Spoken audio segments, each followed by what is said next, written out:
তুমি কাকে বলছো মা? বড় মা, দাদু, ওরা তো বাড়িতে কেউ নেই। অসুস্থ মানুষটাকে ফেলে রেখে বড় গিরি বাবার সঙ্গে কোথায় গেছে বলতে পারি? কাকা চৌধুরীর বাড়িতে নিমন্ত্রণ খেতে গেছে। যাবে তো বটেই, যাবে তো বটেই। বড় গাছে নৌকা বাঁধার শখ বেঁধেছে যে। আরে মানে কি জানির জন্মদিন, তার জন্য তোর বড় মাকে একটু পায়েস রান্না করে ভেবেছে নাকি? ভেবেছে নাকি সংসারের কি অমঙ্গল মঙ্গল বলে কোনো কিছু নেই?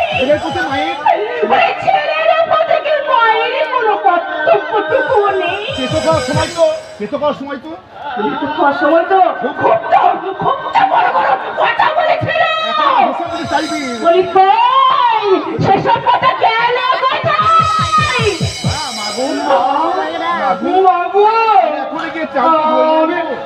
আমি এক্ষুনি গিয়ে ওই চালকে ধরে নিয়ে আসবো। ডাক্তারখানা থেকে ফিরে আমি তাকে বলবো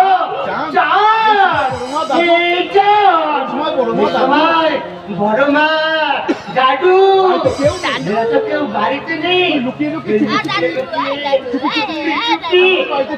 আমাদের বাড়িতে চল। তুই ভাই একসঙ্গে বসে সেই আগের মতো জন্মদিনে মায়ের হাতে পায়েস খাবো। জন্মদিনে মায়ের হাতে পায়েস খাবো।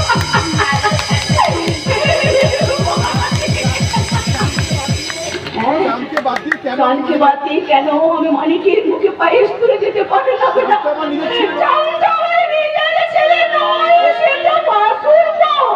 লোকে শুনলে বলবে কি? ছোট মেয়ে যত আদিক খেতা নিজের ছেলেকে বাদ দিয়ে জন্য পায়েস নিয়ে বসে আছি। আমি কেমন করে বলবো বসে আছি? কেন যে মানিকের যে চাঁদকে আমার বড় আপন মনে হয় আমি নিজে বুঝতে পারি না। তোমরা কি কেউ বলতে পারো?